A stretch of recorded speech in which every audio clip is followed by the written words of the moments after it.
at 45 miles an hour. The team now immediately begin manoeuvring into the very dynamic and signature manoeuvre, the Carousel. This is the team's favourite manoeuvre and requires vast amount of concentration. Liam Lyons, Sergeant Andy Lynch,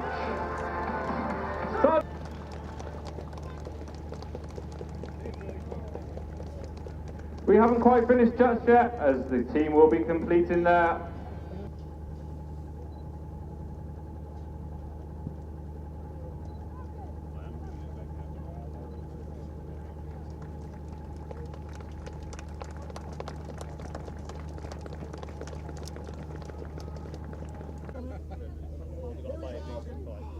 engineers take the blanks out.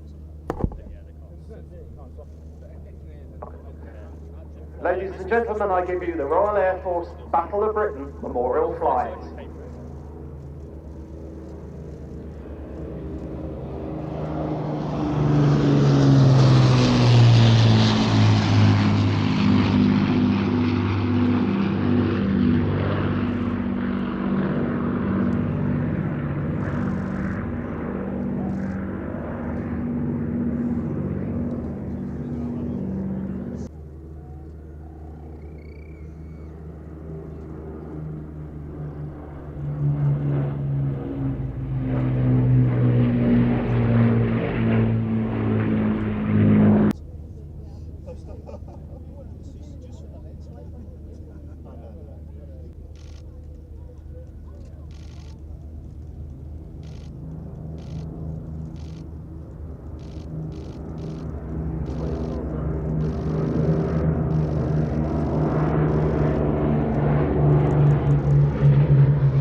like some Mikey Johnsons?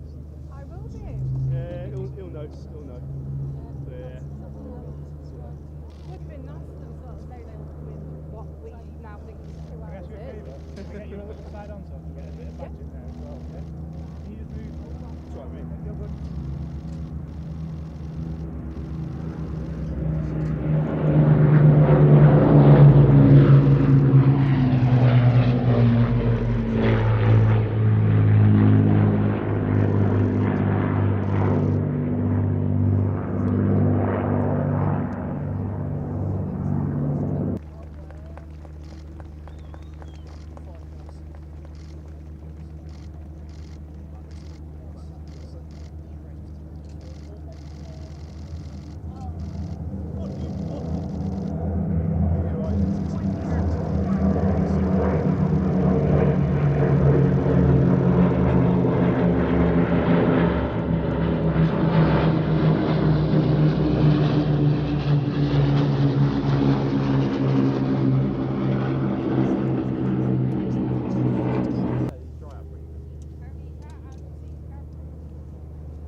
What a fabulous sound as the 2,300 horsepower Pratt & Whitney double wasp radial engine is really wound up in a dive and showing us here something of one of the attributes that made this such an outstanding aeroplane, namely the fact that because it's so big and so heavy, it was an aeroplane that you could build up a lot of energy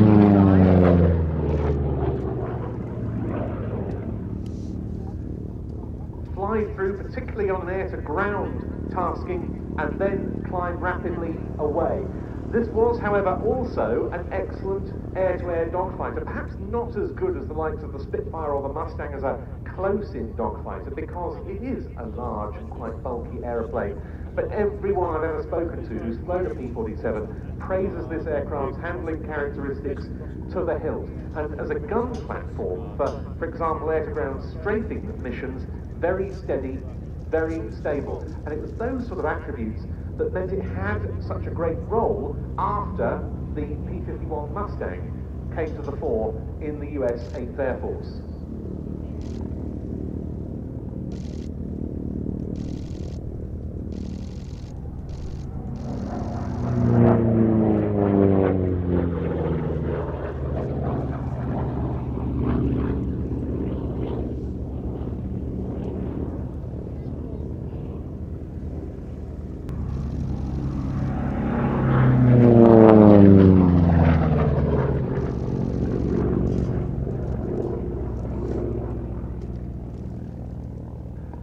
And you can see this one has got the black and white.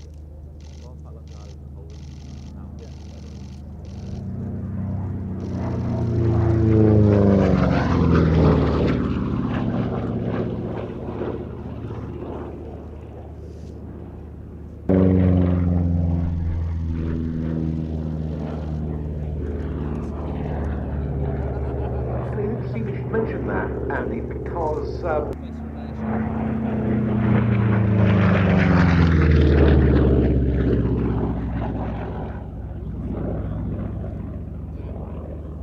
we mustn't forget, Andy, that the RAF flew Thunderbolt.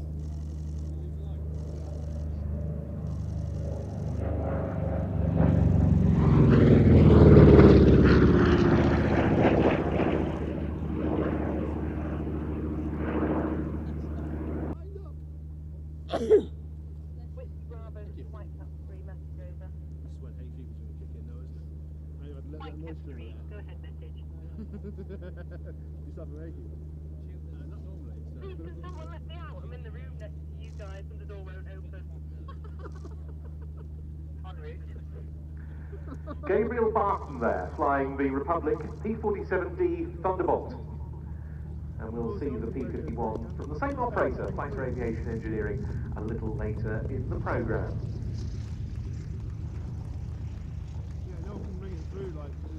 So, just looking ahead to what we have planned for the next hour or so, the next display is due to be one of the additions to the flying programme. In fact, I can see... Don't want to get one side. Look, Daddy, what I saw from far. Look, Daddy, what I thought. Right.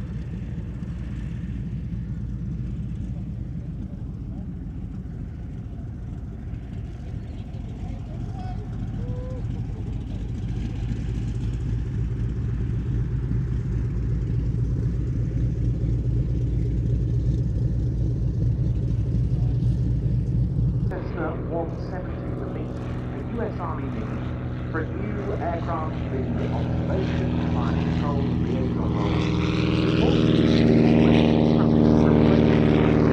Earlier, like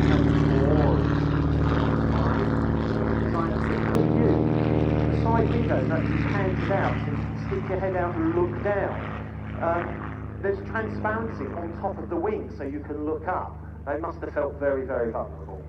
They certainly must have, and when these aircraft went on to fly in the Vietnam War, by which time the US Army had turned most of its bird dogs over to the US Air Force, and they were now known as the O-1, O for observation, 469 bird dogs were lost by all the operators that flew them there.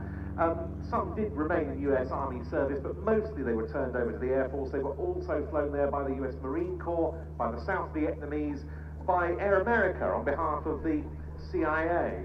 Now, I mentioned the colour scheme on this one is that of South Vietnam, and it represents one of the most fascinating bits of the whole bird dog story.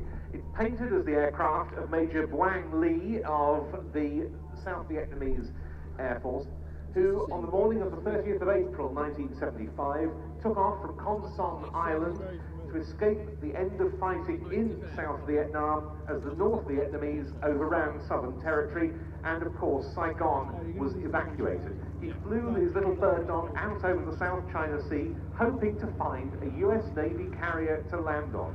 And he ended up doing so. He landed on USS Midway, and it was the first bird dog ever to touch down on an aircraft carrier.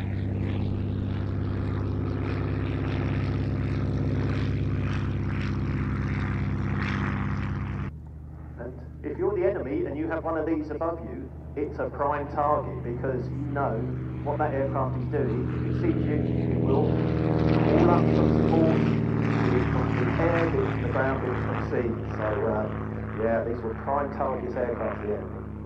Yeah, you can see the sort of aircraft that, to some extent, pioneered that role during the Second World War, represented here in our static display just off to the right of the control tower, as part of one of our vintage static display areas, by Simon Tilling's lovely little Oscar Mark I, one of the very first air observation post aircraft operated by the RAF on behalf of the British Army during the Second World War.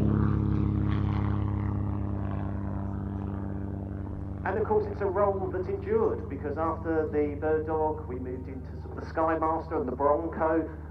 We did have helicopters. And then helicopters as well. More recent aircraft, but still doing the same role, which was really the first ever role of air power, all the way back to the First World War. Yes. Seeing over the enemy's trenches, over their line. What are they doing? Are my shells hitting the enemy, or are they not? Yeah, and it's the, as you say, it was one of the bedrocks of air power, not the unit, but this use of high-wing light aeroplanes really dates from the run-up to World War II, and a British artillery officer called Jack Parham, who had a little Aeronca C2 of his own, and he realised the potential of flying aircraft like that for the artillery spotting role, and led on to the monster, like I mentioned, of the Shuttleworth collection in Bedfordshire, and in fact, at the controls today, for that very nice display of the L-19E bird dog, was one of the Shuttleworth collection pilots, former RAF TriStar pilot Scott Butler. Fabulous.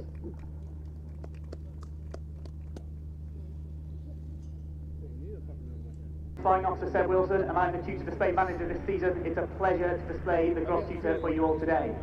And now, flying in towards us from the centre at nearly 200 miles an hour, is the Tutor Display Pilot, Flight Lieutenant Bob Hughes. As he pulls up at 5G, he converts his speed into height used to turn the flight path through 180 degrees. You'll notice that every wing over is slightly different, as Bob carefully selects his flight path to cater for differing wind conditions and aircraft energy states. Displaying the Tutor requires careful energy management to its low power-to-weight ratio.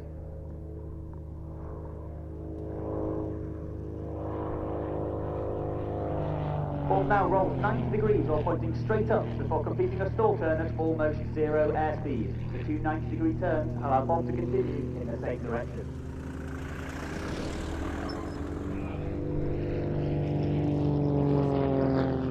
The Tutor is operated by No. 6 Flying Training School in partnership with Babcock International, primarily flying University Air Squadron students and RAF Air Cadets. There are 13 air experience flights across the UK, but not a flight brings to 20,000 cadets each year. This could be you if you're between 13 and 20 years old. 50 air cadets a year are now being taught to fly the Tutor up to solo standard. After this conventional stall turn, Bob will enter the slow roll.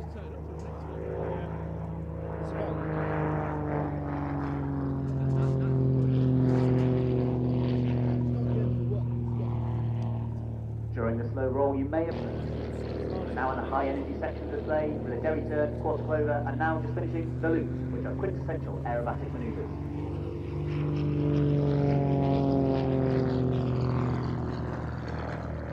Say a big thank you to our supporters this season. They are the Royal Air Force Benevolent Fund, Babcock International, and Runway 25, who provided much of the merchandise we're giving out to our families.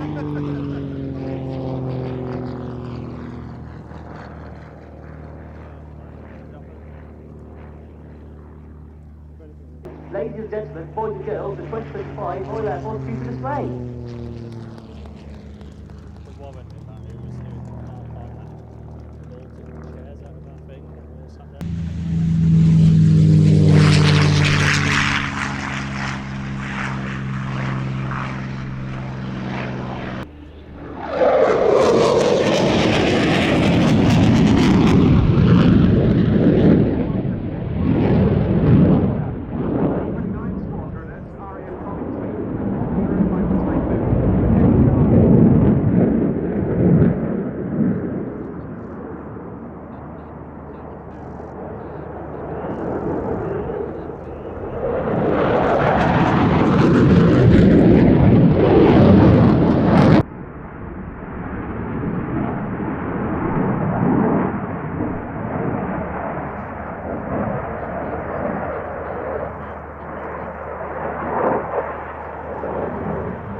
That three-point hesitating roll. Look to your left as Nathan repositions for his next manoeuvre.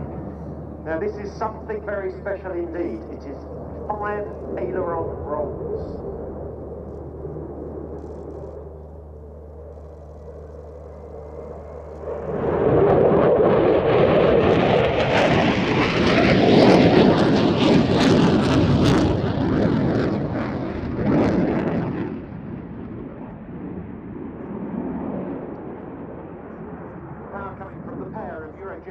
EJ200 afterburning turbofans, 13,500 pounds of thrust without afterburner, 20,000 pounds with afterburner engaged, and it balances after a top speed of Mach 2.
into positive G with another what's known as derry turn straight in front of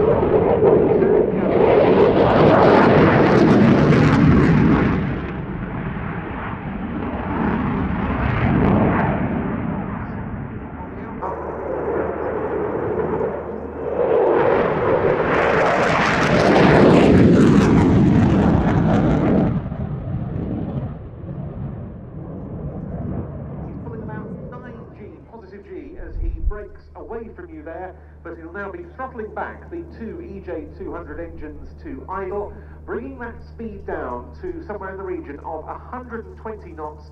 And here, Andy, is where the digital fly-by-wire controls of the Typhoon really come into play. They do indeed. There's nearly 100 control movements per second this aircraft is performing just to hold this very steady, stable attitude. The design, like many modern designs, is actually inherently unstable, and the fly-by-wire control system affords artificial stability. And it also provides what's known as carefree handling, meaning the pilot can't take the aircraft outside of its elements. You've got roll control from the small, what are known as flaperons, combination of flap and aileron on the wings, the flaperons and those two canards foreplanes.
For the US Army Air Forces out in the Pacific as well.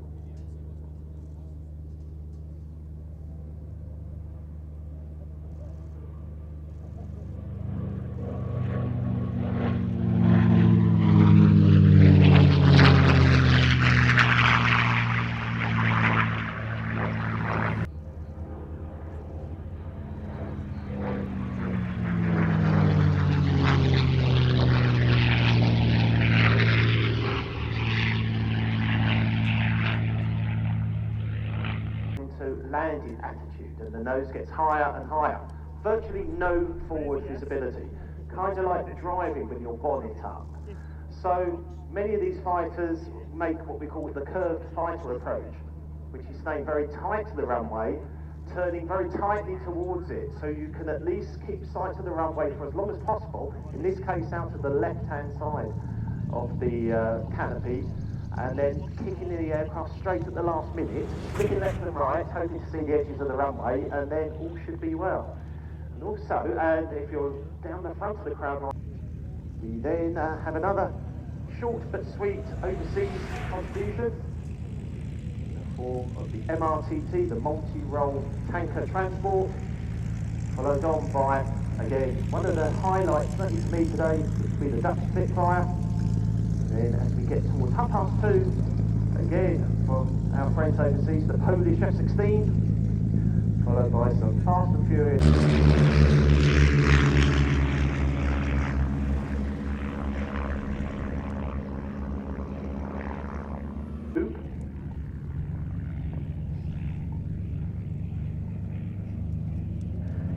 while actually since I've seen a formation aerobatic. Yes. We had them display Lucas a few times. Yes, I've seen the likes of John Remain and Crown formation aeros in months at Duxford, but this, as I say, a new departure for the vintage pair this year. An initial 3 loops.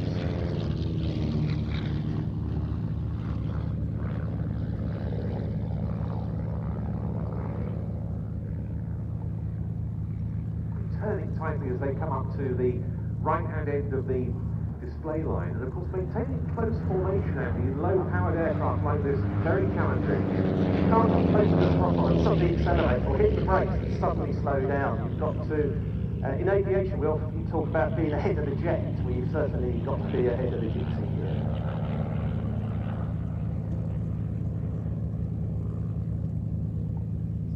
If you think about what you need to do now, it's far, far too late.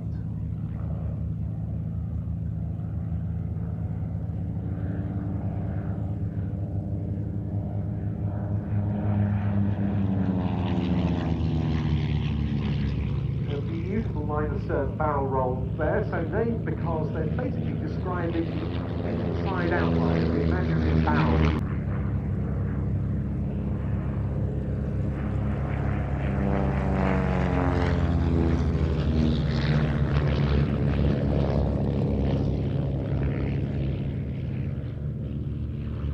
And this is an incredible record. Yeah, 1996 was when the final ones were retired by the AEFs, at that stage in favour of the Scottish.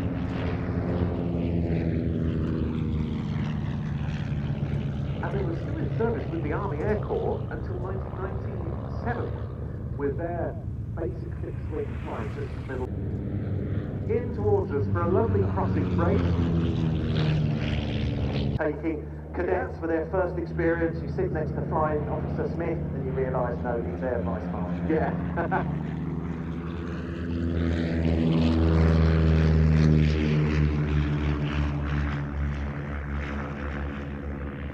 Another very fine break right on the display datum. Yeah, that's the key thing, and that's something.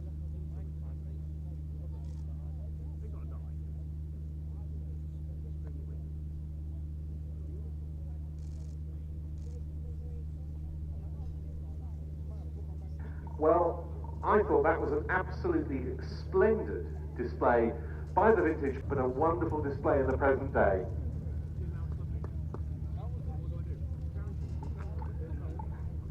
Rolls-Royce, Cannon, University of Wolverhampton, Babcock, Shepherd and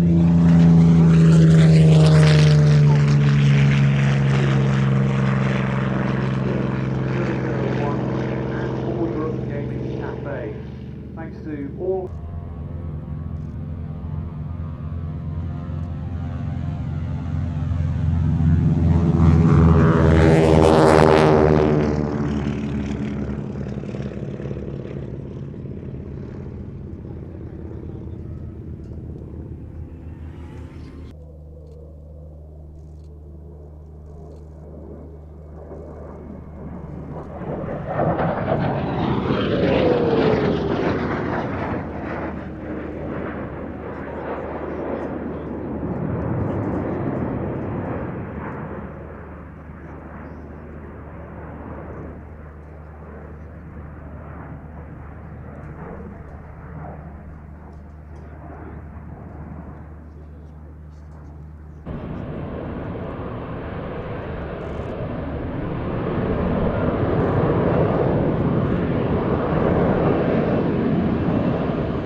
for its last manoeuvre from the Royal Netherlands Air Force historic flight, the Spitfire.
nose held high. This is high alpha path. Flying at angle enough, just above stop.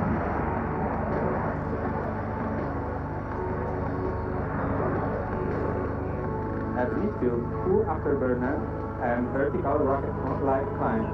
Then a flight return at over 1,200 kilometers per hour.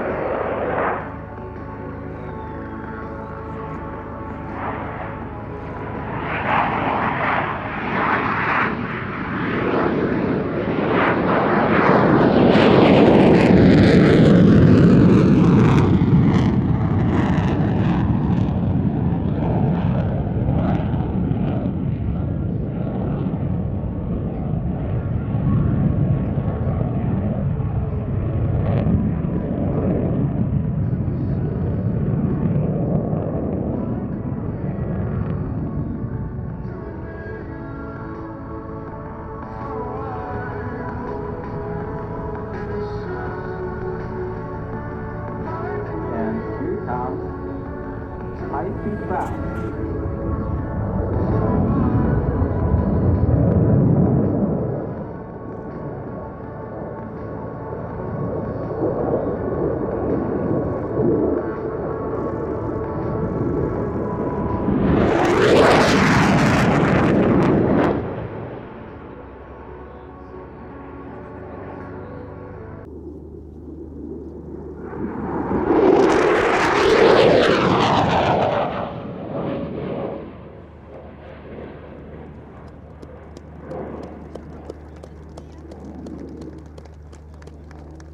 And now,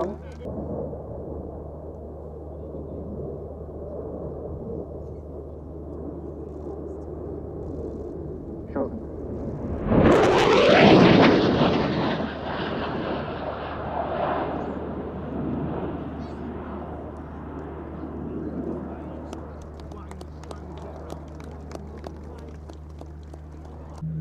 And straight on to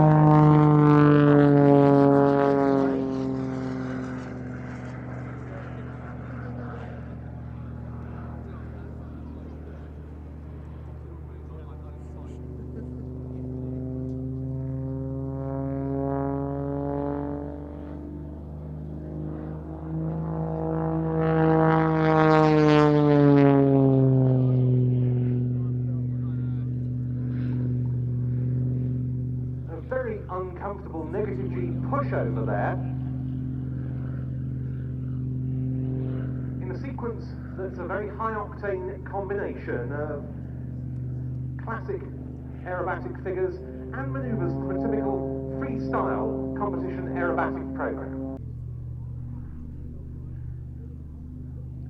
Rolling in the vertical, then turns of a spin.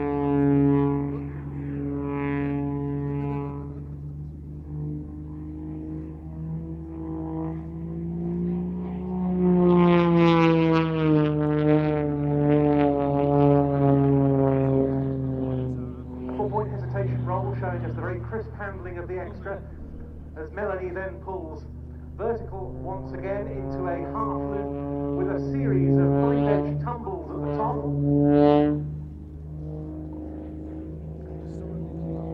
2.5 turns of that, a figure often referred to as a rod.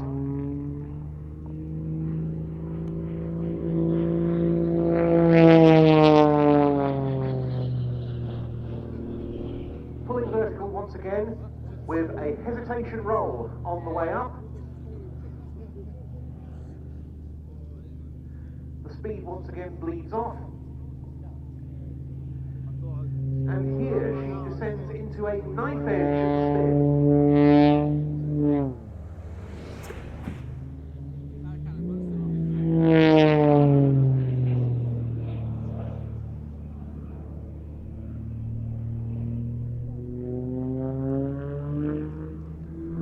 One and a quarter rolls there, heading towards you.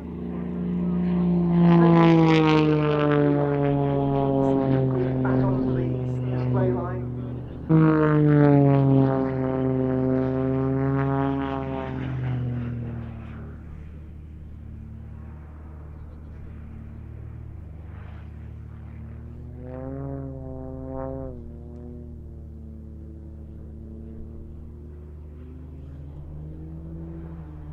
And bringing it back up, you give me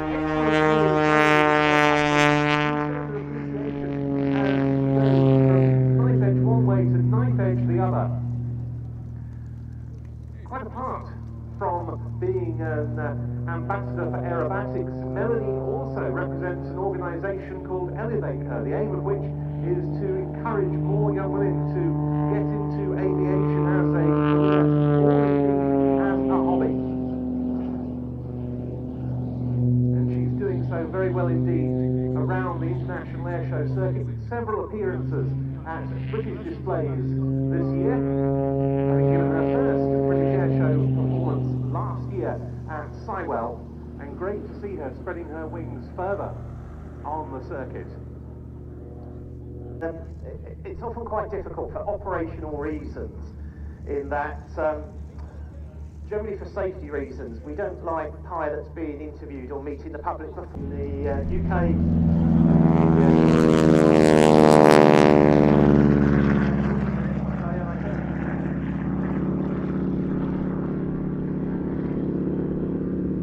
First up, T6 Texan, single-engined advanced trainer aircraft that was used to train fighter pilots of the United States Army Air Forces, the United States Navy, our own Royal Air Force, many other air forces of the British Commonwealth during World War II. Officially known as the Texan, and as I mentioned, we often knew it as the Harvard.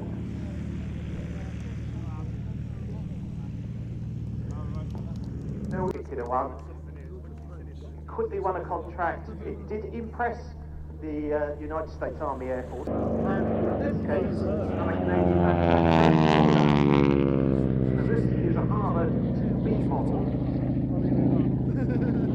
which is today operated by Hurricane Heritage and the West London Aero Club at White Waltham in Berkshire.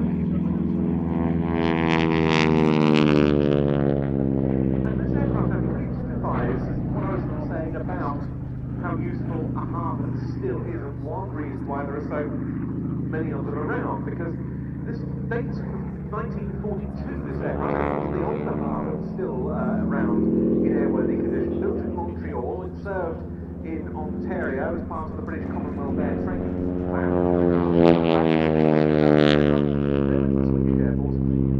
For a long time it was a ground instructional airframe. It returned to flight.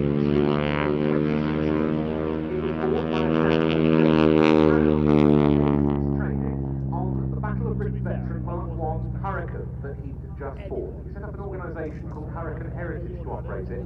His dream, though he said, if I'm not good enough to be able to do it, I won't mind, was to get to fly the Hurricane. He was a private pilot, but he didn't have tail dragger experience. He gradually went through that program.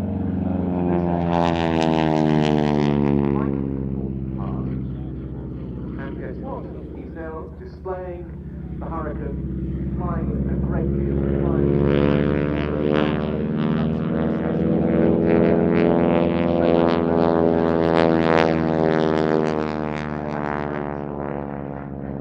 2025 Royal Air Force aerobatic team, it's the Red!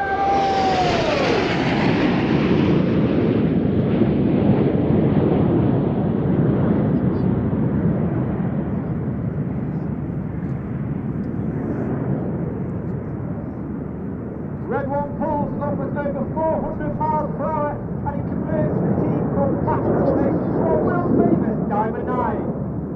The aircraft slows to approximately about 120 miles per hour, reaching a height of over 5,500 to 6,000 feet, as Red One brings that Diamond 9 down and bends it round to the right. Red One this year, once again for his second year as a team leader, is Squadron 2, that's Lieutenant Rob Thomas. Rob is straight into instructor on the Hawk T1 with 2 squadron at RAF.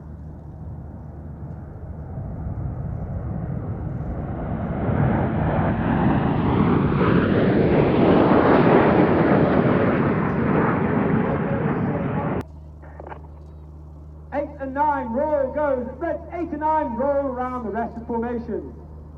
Watch for the colour change as Red One brings them down the line.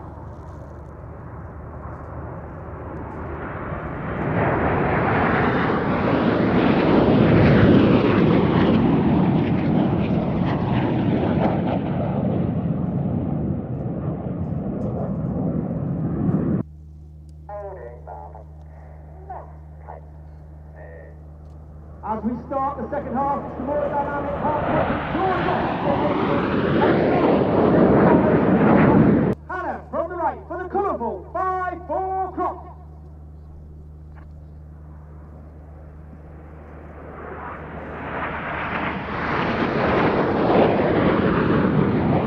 Red and blue from Red 8 and 9.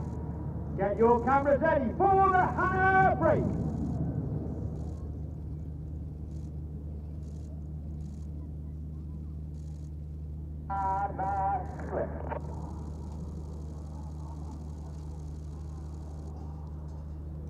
Red.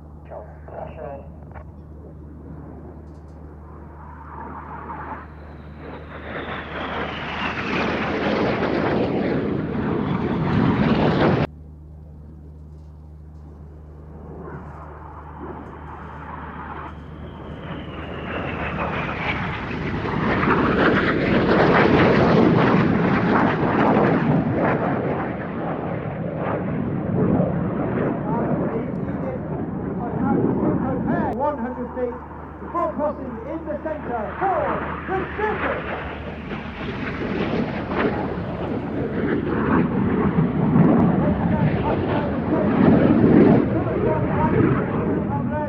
They're pulling hard up to 60 to cross once again at the back of the circle. Note that the red becomes blue, the blue becomes red as they cross back towards completing the manoeuvre called circus.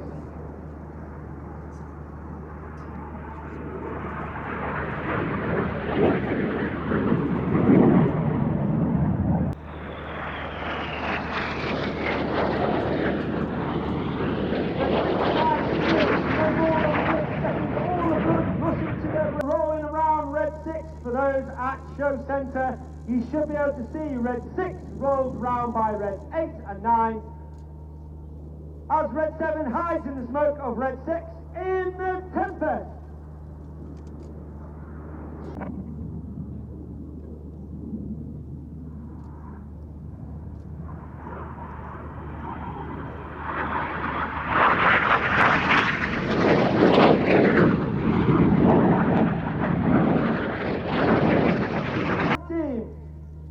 It's the Red Arrow!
weapons hardpoint, which can carry gun packs, bombs, drop tanks, and so forth.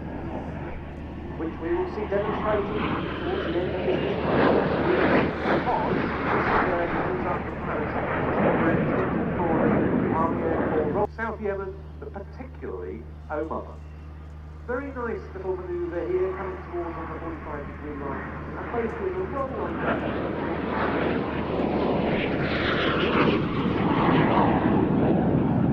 Remember the Sultan of Oman's Air Force, now the Royal Air Force of Oman.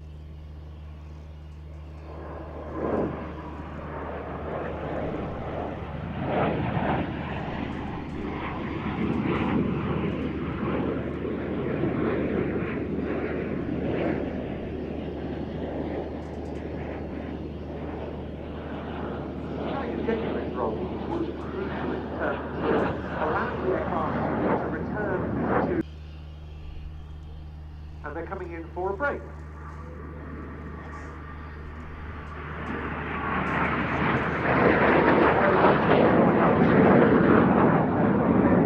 Coming in for an opposition run this time.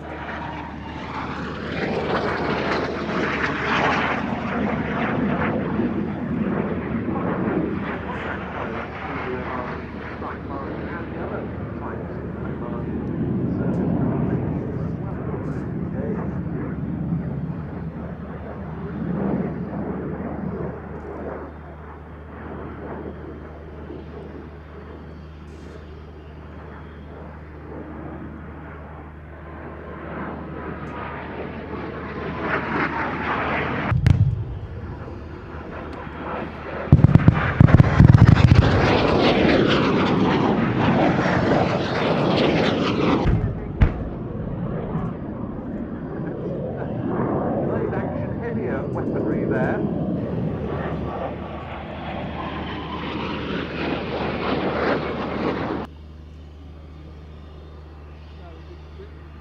And as they pull up, they deliver the coup de grace.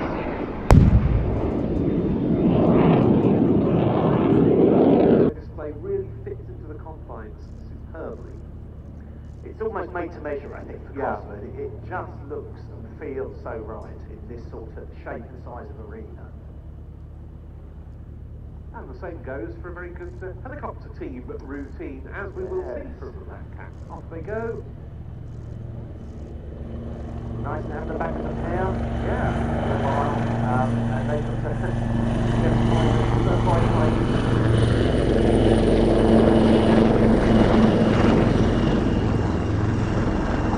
of the Swiss Air Force. Ladies and gentlemen, please welcome the great and unique Swiss Air Force PC-17.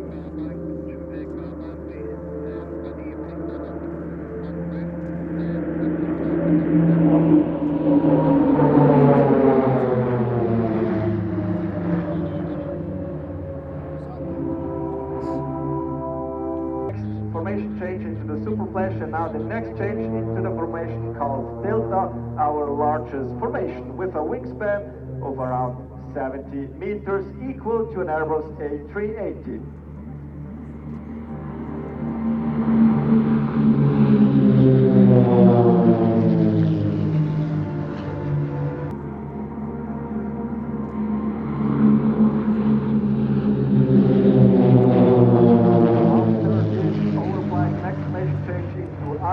It looks like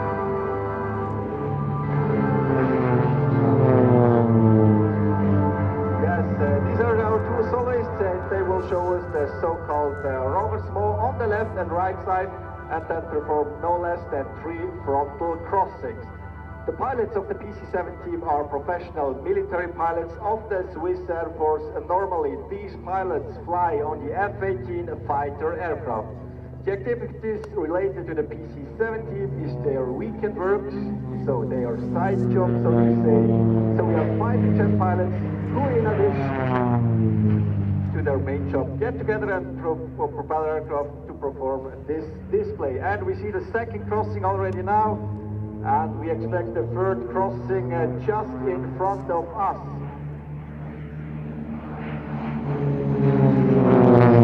Approaching after, again, our soloist coming back for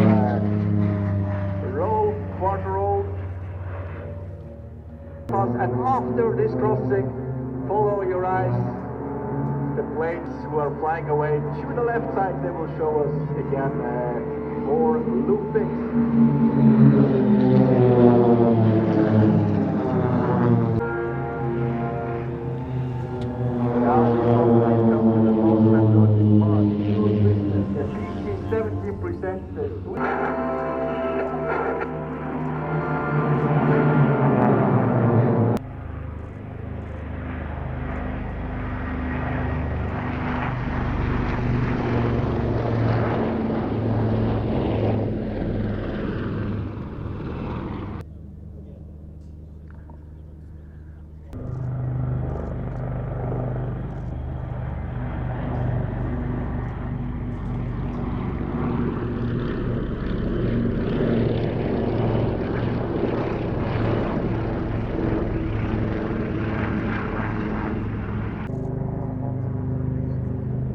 Heading in for a break.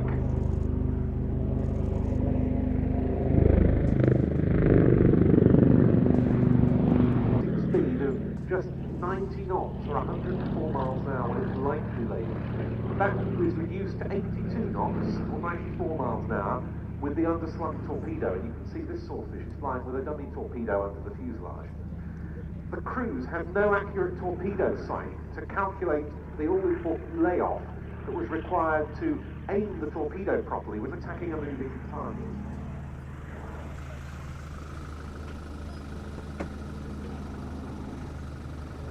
Cheers, guys.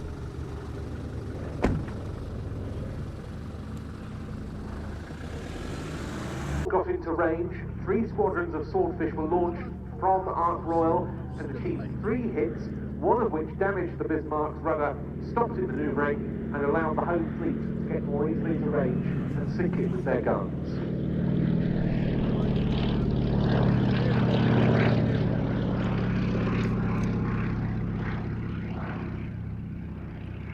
And the operation against the Bismarck was a good example of how the Swordfish also had certain advantages. It was able to fly so slowly that the Bismarck's flat guns found it difficult to track the biplanes, and those guns struggled with close-in targets, which was a bit of a surprising drawback, rectified later on the likes of the Tirpitz.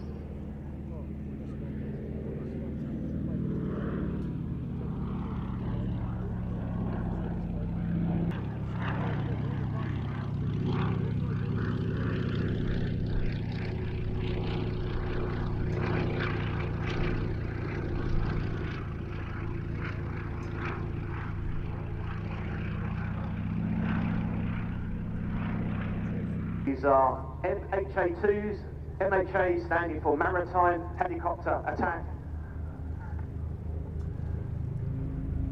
I give you the Black Cats.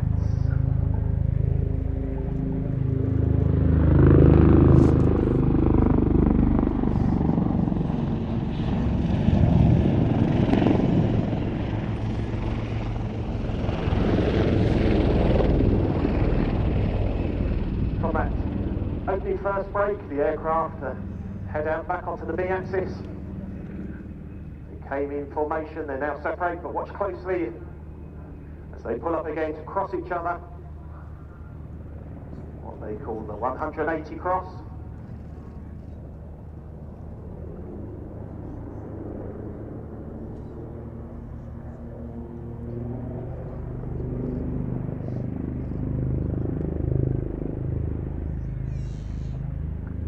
And again, as they run back towards Crown Centre, the camera's ready, you can see they're closing to the flag cross.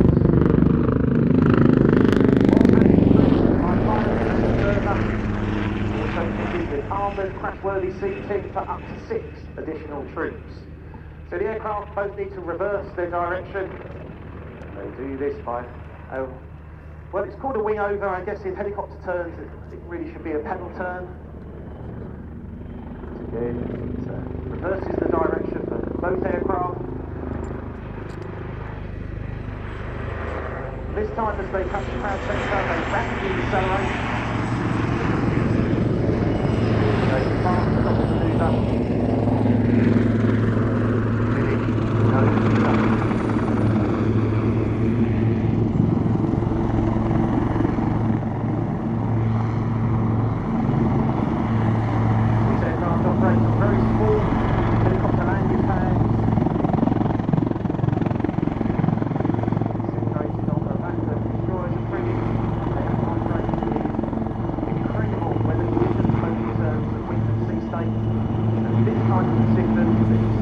prevent departure this is the final carousel. Aircraft nose to nose at each other, flying around about 500 feet, while also revolving through speed through 480 degrees.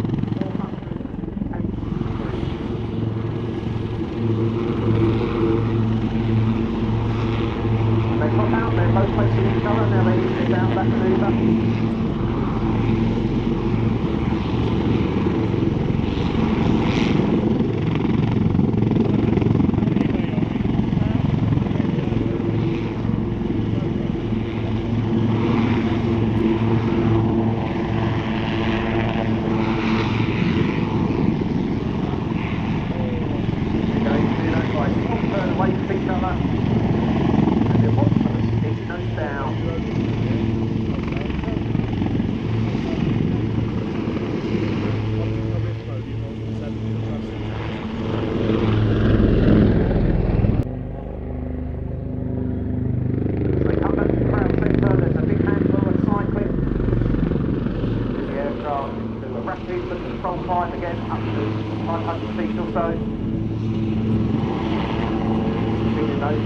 One direction, down we go.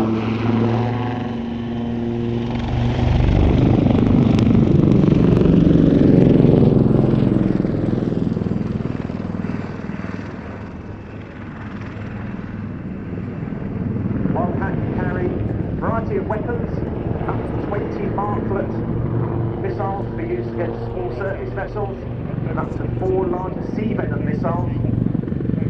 With a 30-kilogram warhead, able to disable and destroy up to 1,000 tons, and also carrying 2 torpedoes marked 11 shells.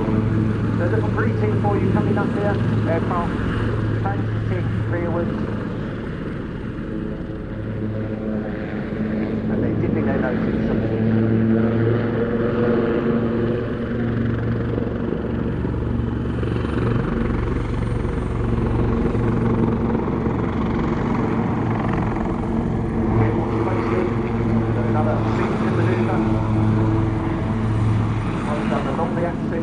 Down away from you, this over the shoulder transition.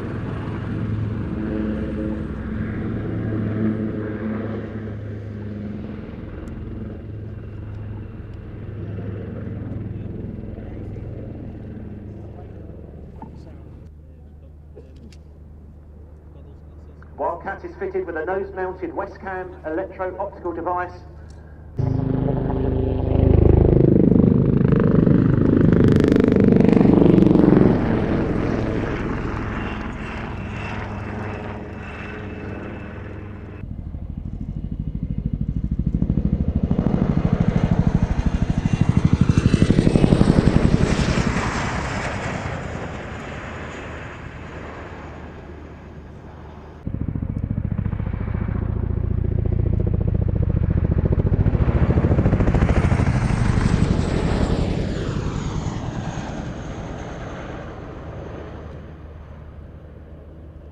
So with a bit of a flourish, the Chinook repositions.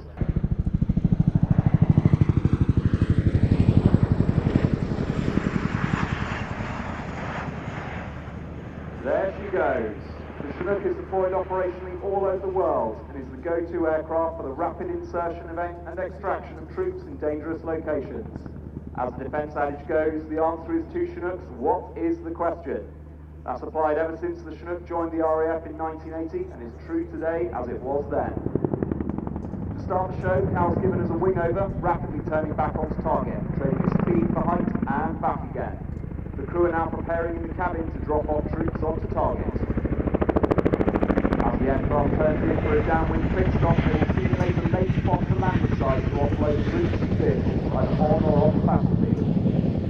In the back, they're being efficient with their recce, making sure it's suitable to land on in the minimum possible time to avoid any threat exposure. Having found their site and making their approach, crewman Josh up front will be giving voice marshalling directions to Cal, talking him forward and down onto the landing site, monitoring the height of the aircraft as she comes into land. On the RAF for you today is Flight Sergeant Dave Sims. Born and raised in Margate, Kent, he joined the RAF in September 2014 as a weapons systems operator and has been on the Chinook force since 2017.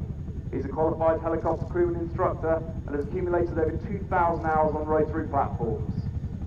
When Dave's not in work, and occasionally whilst he is in work, he can usually be found on the golf course. Those of you up close can see Dave clearing the troops and vehicles to exit the aircraft at the ramp. Riding into the roll demo with some style today, we are members of the Joint Helicopter Support Squadron. Keep one eye on that core bike if you will, to see just how critical these enablers are at working fast. With true M134 miniguns on the port and starboard sides, each of which is capable of firing 3,000 rounds a minute, or 50 rounds a second, making one hell of a noise. The Chinook and its crew can protect itself in terror engagements anywhere in the world.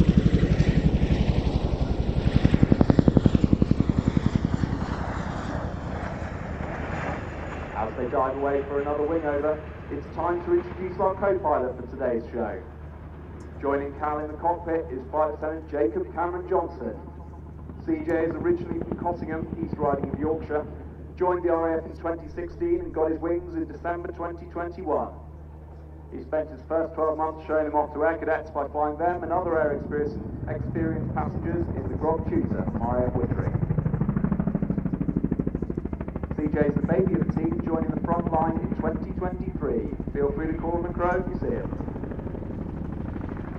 He's an avid fan of Formula 1, but when he realised he was too tall, he decided to become a Chinook pilot. Forget the rest of F1, CJ, the best noise in the world, that bit of blade flash. The crew are now positioning for a fast road approach, accelerating rapidly and accurately dispatch troops on a tight or otherwise unsuitable landing site. Think about rooftops or the deck of a ship, but today it's in front of you, lucky devils. In the starboard door, you can see Josh kicking out the ropes ready to supervise the dispatch of troops, while Dave does the same at the ramp. Unfortunately, due to operational commitments, we don't have any troops to demonstrate for you today, but you will still see the ropes go out.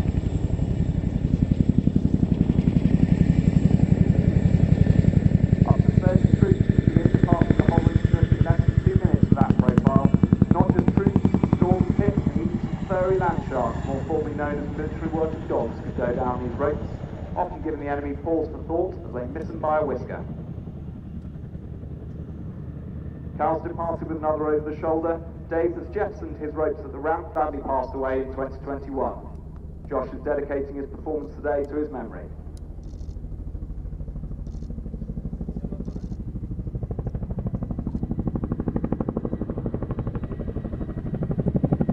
Well, for those of you who are keeping an eye on that JHSF team on the ground, the crew are now returning in to pick up that quad bike, which has been rapidly re-prepared by JHSS as an underslung load. Underslung loads are the bread and butter of the Chinook force, with all crew members front and back working together to manoeuvre that 99-foot-long aircraft into a finely tuned position. That's 99 feet and 8 inches, if every inch is important to you. Cal's positioned in the overhead of the load under Josh's direction. Dave is looking through the centre hatch to safely direct the pickup of that quad bike, and all 4 crew are working in synchronisation with the team on the ground beneath the hovering aircraft. You may notice some of the hookers holding their arms up. One is holding a static discharge probe or zapper snapper. So make sure to touch that hook first to dissipate any static electricity, which is critical in dusty environments like the desert, so it's a nasty shot. As they transition away with that quad bike, they're watching the switch. Chinook is used in operations moving stores, freight vehicles everywhere from Afghanistan to Wales, Britain.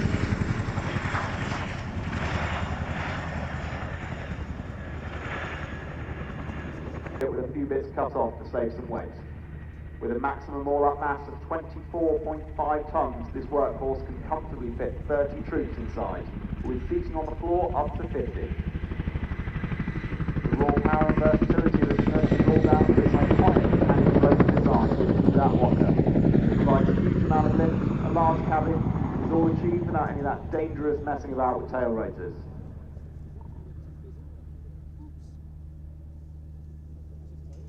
Based at RAF Benson, leading teams on extremely high readiness.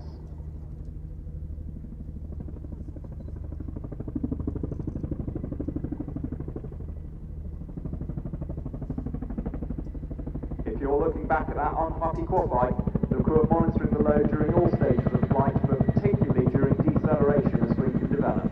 These road vehicles are not big fans of heights. The crew are moving the aircraft to counteract that swing as the load reduces in the airplane. They're now returning to drop off the unslung load with an operational drop-off. The combined rapid drop of the load and the drop to escalate the threat. Just the high-threat environment, vital to get the flight rapidly on the track.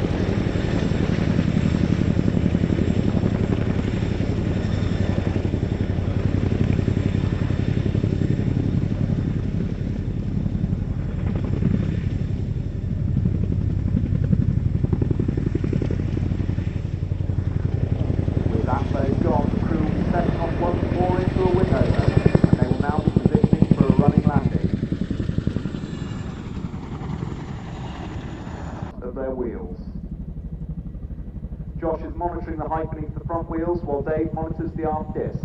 At 26 degrees nose up, those aft rotor blades would strike the ground, and nobody wants that to happen, let me tell you. The teamwork amongst the crew allows for effective information to be passed to Cal and CJ as they handle this long machine.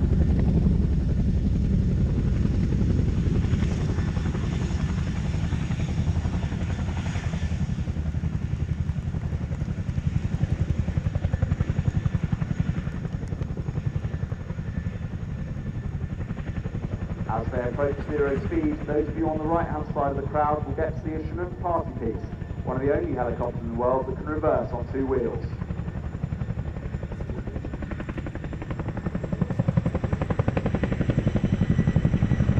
As the aircraft hits once more, Dave, the way he sits, is going to have the best seat in the house, on the ramp looking out on all you lovely people here today. 18 months spotted, each one waving his gigantic orange hand. So the gesture in real hands becomes quite embarrassed about him. Make sure to give him a big wave as he goes past.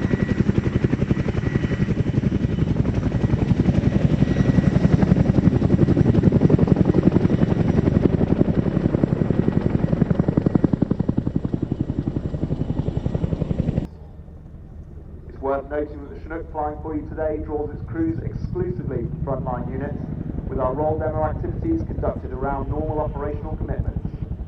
It's thanks to the tireless work of our aircrew, engineers, ops, survival equipment specialists and all the other supporting functions that has enabled us to come and deliver the demo for you today.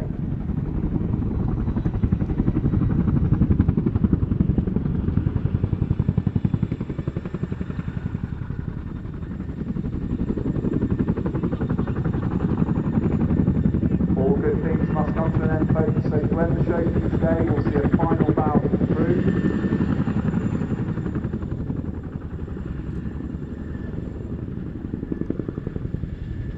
Before we watch the incredible Gorny climb. Named after the base in Bosnia where the Chinook demonstrated its power, dominating other helicopter types during the Kosovo War.